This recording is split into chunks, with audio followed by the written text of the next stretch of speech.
All right. Thank you for holding on. We're back. We're gonna go ahead and finish up this topic, and I want to go ahead and finish it like this. Uh, in Kemet, or what they call Egypt, the last reigning hierarchy, king or queen that reigned over Egypt as the pharaoh. I want to make sure we all know that that was a woman. It was Cleopatra, okay? And she fought to her fullest to use her political gain and her beauty to persuade Rome not to invade Egypt and to make the Egyptian people bow a knee to the Caesars. So when the man failed in Egypt, their last reigning ruler was a woman. Just some food for thought. And let's go to the European cultures. England. The last reigning monarch in England was not a king. It was the queen. So let's just put that in perspective. So for us men that's on this spiritual awakening journey that believe that we're so mighty and powerful, just remember who withstood the storms. It was the woman. And in most relationships that you see, I'm not saying all, but most, when a husband and wife separate and break up or no longer there together, who's usually the person that spends the remainder of their life with the children? And who do those children come to in their adulthood? They come to the wisest of the two.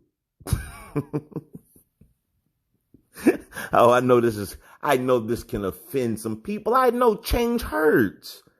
It's hard. But I'm just saying, history shows, documented history shows that women are extraordinary beings. And I am so sick and so tired of having to make everyone think that a woman is just a birther and cleans the dishes. And I don't know who came up with that. That was some petty little guy who had insecurities. Okay. So that's my opinion. Whoever came up with this egotistical men have to control everything. That's something that is afraid. That was people that feared the power of the woman. And I'm saying that probably because I got 2 daughters and 1 son, right? And I don't want my daughters to ever have to suppress their energies or powers because they are powerful beings. My wife is a powerful being. My mother, oh my God. It's funny. I was on the phone with one of my cousins from Alabama and he told me something and I never thought of it. He said, Trey, do you know why you always used to get in fusses with your mom when I was growing up? And I said, why? I'm hearing it from his perspective, his viewpoint, And he said it's because you were always strong, Trey, mentally. You were smarter than all of us.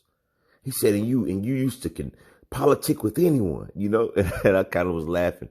He said, and all of the dudes that ever came around, you can outthink us all, Trey. He said, but when your mama used to come, he said, man, you just knew that she was in a whole nother weight class than you. And you couldn't even stand up in her realm or on her page. And he said, Trey, I used to notice that you fussed at your mom because you envied, or in your mind, you just like, how can this woman be stronger than me?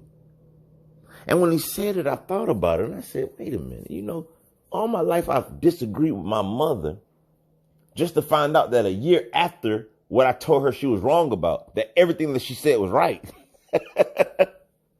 Until it just came to me, maybe just a year or 2 ago. And this is why I want to share this with the men who are dealing with it. Not all men are dealing with this. Not all women don't have this. Some have found balance, like me and my wife in my house, right? We found balance. We understand where our powers come.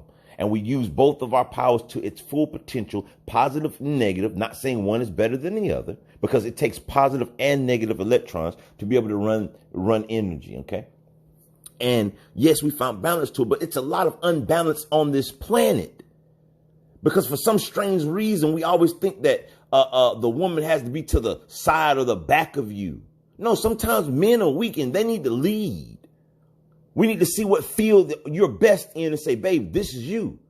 Yes, boss lady, let's roll.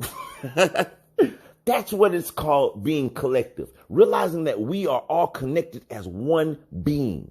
And realizing that the left hand can't do what the right hand does. They have separate jobs, but they come together to make a completed whole process. So this is one of the reasons that I'm saying this. This is one of the reasons that I'm saying this to the men. That it's time for us to bow that knee. Because you're not the master of everything. And sad to say, but maybe if the whole of the pie was 100%, maybe we can master 35. Because a woman is a powerful being. And I just wanted to share that with everyone today. And women, don't wait for your man or a man to have to give validity to your strength and your power.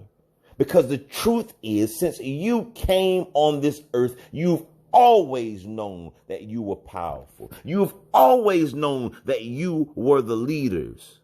Now it's time. It's the new era. It's the age of Aquarius. Embrace your strengths. And I believe there's enough men out here nowadays. It's going to change. And as we continue this process, we're going to get better and better at learning to go ahead and submit and say, hey, you are the queen/king of this area. And I'm going to submit so that we can come together to create beauty.